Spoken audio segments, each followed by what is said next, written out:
بسم اللہ الرحمن الرحیم۔ السلام علیکم ورحمۃ اللہ وبرکاتہ۔ ایک دیہاتی اپنے بیٹے کو کراچی کلفٹن کے ایک مشہور انگلش میڈیم اسکول میں داخل کروانے لے گیا۔ پرنسپل نے لڑکے کا انگلش میں انٹرویو لیا اور اس کے بعد لڑکا ناکام ہوا تو اس کے والد سے کہا کہ آپ کا بیٹا اس ادارے کے قابل نہیں، بہتر یہی ہے کہ آپ اپنے بیٹے کو واپس اپنے گاؤں لے جائیں اور اس سے گائے بھینسوں کے گوبر صاف کروائیں۔ یہ ایک ایسا طنز تھا جس کو سن کر لڑکی کی آنکھیں لال ہو گئی۔ لڑکے نے پرنسپل سے کہا کہ ایک دن ضرور آئے گا جب آپ مجھ سے ملنے کے لیے ترسیں گے۔ پرنسپل یہ سن کر مسکرانے لگا۔ لڑکا اپنے باپ کے ساتھ واپس اپنے گاؤں لوٹ آیا اور اس کے بعد گھر کی چھت پر سونا شروع کیا۔ اس کا باپ حیران ہوا کہ اس کے بیٹے کو آخر ہوا کیا ہے۔ ایک دن اس نے چھت پر جان کر دیکھا کیمبرج یونیورسٹی کے سب سے کم عمر سائنسدان ڈاکٹر عبدالصمد بلوچ کی دستان، جن کو کراچی کے ایک اسکول پرنسپل نے کہا بہتر یہی ہوگا کہ تم گاؤں واپس چلے جاؤ اور اپنے والد صاحب کے ساتھ زمینوں پر کام کرو۔ پاکستان کے صوبہ بلوچستان کے پسماندہ ضلع کیچ کے دور دراز گاؤں بلیدہ کے رہائشیوں نے کبھی سوچا نہیں ہوگا کہ ان کے علاقے کا ایک غریب طبقے کے زمیندار کا بیٹا خلائی ٹیکنالوجی پر کام کرنے والا سائنسدان اور برطانیہ کی کیمبرج یونیورسٹی میں اپنے ڈپارٹمنٹ کا سب سے کم عمر سینئر ریسرچ سائنسدان اور فیلو ہونے کا اعزاز حاصل کرنے والا ہے۔ میرا تعلق ایک ایسے علاقے سے ہے جہاں پر تعلیم کا کوئی زیادہ رواج نہیں تھا، بلکہ پورے علاقے میں گنتی کے چند ہی لوگ ہوں گے جو خط وغیرہ پڑھ سکتے تھے۔ اس کے علاوہ خط بھی کوئی نہیں پڑھ سکتا تھا۔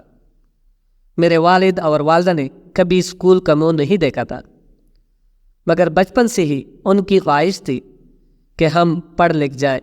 ہم زمیندار ضرور ہیں اور زمینی بھی کافی تھی، مگر ہماری زمینوں پر وہ پیداوار نہیں ہوتی تھی جو ہونی چاہیے۔ چنانچہ والدہ میری ضرورتیں پوری کرنے کے لیے کیا کرتی تھی، میں بیان نہیں کر سکتا۔ اس سے بڑھ کر یہ کہ والد صاحب کو اقبال کے کچھ اشعار یاد تھے جو وہ مجھے اور میرے بھائیوں کو ہر وقت سنایا کرتے تھے، جس سے ہماری ہمت بن جاتی تھی۔ پڑھائی میں میری دلچسپی کو دیکھتے ہوئے والد صاحب ہمیں ساتھ لے کر کراچی کے علاقے لیاری پہنچ گئے۔ جب میں پہلی مرتبہ کراچی آیا تو یقین کریں کہ مجھے ایسا لگا کہ یہ کوئی اور ہی دنیا ہے۔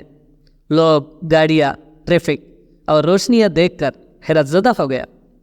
رات کے وقت جلتی لائٹیں دیکھ کر مجھے ایسا لگا کہ جیسے میں کسی روشنیوں کے شہر میں پہنچ چکا ہوں۔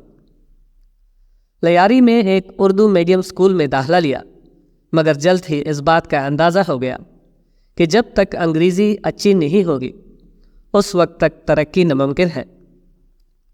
اس صورتحال کا اندازہ ہونے کے بعد والد صاحب کو بتایا کہ مجھے انگلش میڈیم اسکول میں داخلہ لینا ہے، جس پر والد صاحب مجھے کلفٹن کراچی میں واقع شہرت یافتہ اسکول لے گئے، جو کہ اس کی استطاعت سے بڑھ کر تھا، لیکن اس نے میرے شوق کی خاطر مجھے وہاں پڑھانے کی ٹان لی۔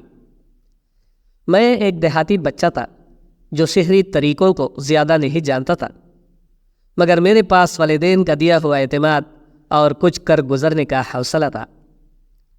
اس موقع پر پرنسپل صاحب نے اپنے دفتر میں والد صاحب کی موجودگی میں میرا انٹرویو لیا اور انگریزی میں ہی مجھ سے بات چیت شروع کر دی۔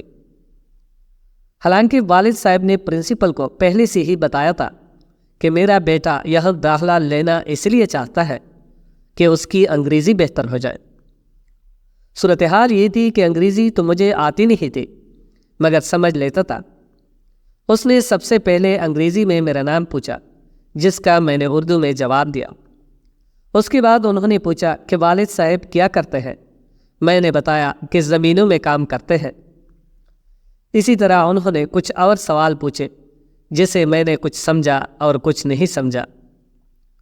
شاید ان کو اردو میں میرے جواب ناگوار گزرے، حالانکہ میں نے ان کو یہ بتانے کی بھی کوشش کی تھی کہ اگر مجھے آپ کے ادارے میں داخلہ مل گیا تو میں بہت محنت کروں گا، مگر اس کے باوجود انہوں نے آخر میں مجھے کہا بہتر یہی ہوگا کہ تم گاؤں جاؤ اور اپنے والد صاحب کے ساتھ زمینوں میں ان کا ہاتھ بٹاؤ۔ اس نے میرے باپ کی طرف اشارہ کرتے ہوئے کہا کہ آپ اپنے بیٹے کو واپس اپنے گاؤں لے جائیں اور یہ گائے بھینسوں کا گوبر صاف کرے گا، کیونکہ اس کی اوقات اس ادارے میں پڑھنے کی نہیں۔ مجھے نہیں لگتا کہ یہ اس ادارے میں ٹک پائے گا۔ آپ کے بیٹے میں اتنی اہلیت نہیں ہے۔ پرنسپل کے الفاظ سن کر میرے والد کے چہرے پر پریشانی کے آثار نمایاں تھے۔ یہ ایسے الفاظ تھے جن کو سن کر میری آنکھوں سے آنسو جاری ہو گئے، جبکہ میرے والد مجھ سے نظریں چرا رہے تھے۔ میں نے بغیر سوچے پرنسپل سے کہا کہ کچھ عرصہ بعد آپ مجھ سے ملنے کو ترسیں گے۔ میری بات سن کر پرنسپل نے مسکرانا شروع کیا۔ یہ بہت بڑی بات تھی جو میں نے کہی تھی، اور وہ بھی بغیر سوچے سمجھے کہہ دی، لیکن اب میں نے سوچ لیا اور ٹھان لیا تھا کہ کچھ بن کر دکھاؤں گا۔ میں اس وقت 7ویں کلاس کا طالب علم تھا۔ میرا دل ٹوٹ سا گیا، مگر میری تو تربیت ہی کچھ اور طرح کی تھی۔ مجھے تو حوصلے اور عزم کا سبق سکھایا گیا تھا۔ میں واپس اپنے باپ کے ساتھ اپنے گاؤں آ گیا۔ میں نے ابا جان سے کہا کہ میں چھت پر ہی سویا کروں گا۔ ابا جان حیران ہوئے کہ اتنی سردی میں باہر چھت پر کیسے سوئے گا، لیکن میں نے سوچ لیا تھا کہ میں اب نیلی چھت کے نیچے ہی سویا کروں گا۔ کھلے آسمان تلے سونا ہے مجھے۔ ابا جان نے مجھ سے پوچھا کہ بیٹا ایسا کیا ہے، تم ایسا کیوں کر رہے ہو؟ یوں کھلے آسمان کے نیچے کیوں سونا چاہتے ہو؟ میں نے ابا سے کہا کہ ابا جان، میں پرنسپل کی بات ابھی تک بول نہیں پایا، میرا دم گھٹ رہا ہے، آزاد فضا میں سانس لینا چاہتا ہوں، میں ان تاروں کو محسوس کرنا چاہتا ہوں۔ میری منزل اتنی ہی دور ہے جتنے کہ یہ تارے۔ میں جانتا ہوں کہ زندگی میں مجھے بہت سارے مشکلات کا سامنا کرنا پڑے گا، لیکن وہ منزل حاصل کر کے ہی رہوں گا۔ بیٹی کی بات سن کر باپ کی آنکھوں میں آنسو تھے۔ باپ نے کہا بیٹا، میری دعائیں تمہارے ساتھ ہیں۔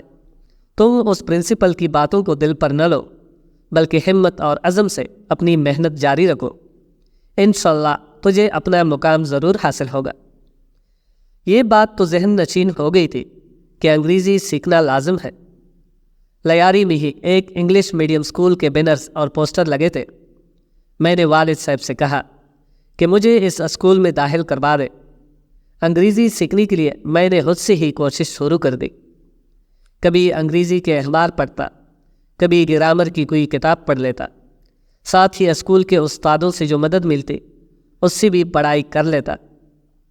گو کہ یہ ایک چھوٹا سا اسکول تھا، لیکن کچھ استاد انتہائی محنت سے پڑھایا کرتے تھے۔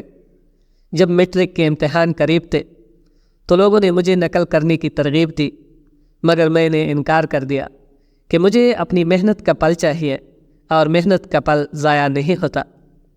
یہی میرے والدہ کی بھی مجھے نصیحت تھی، اور ہوا بھی یہی۔ میٹرک کا جب نتیجہ آیا تو میرا A1 گریڈ آیا۔ میں نے میٹرک 2003 میں کیا تھا، جبکہ اسی سال کے آخر میں DG سائنس کالج کراچی میں داخلہ لینے میں کوئی دقت پیش نہیں آئی۔ میاناز سائنسدان ڈاکٹر عبدالقادر خان بھی اسی کالج میں پڑھ چکے تھے۔ FSC کے دوران میں ٹیوشن بھی پڑھاتا رہا، کیونکہ ظاہر ہے والدین پر اتنا بوجھ نہیں ڈال سکتا تھا، لیکن اس کی دوسری وجہ یہ بھی تھی کہ مجھے درس و تدریس اور تحقیق سے دلچسپی تھی۔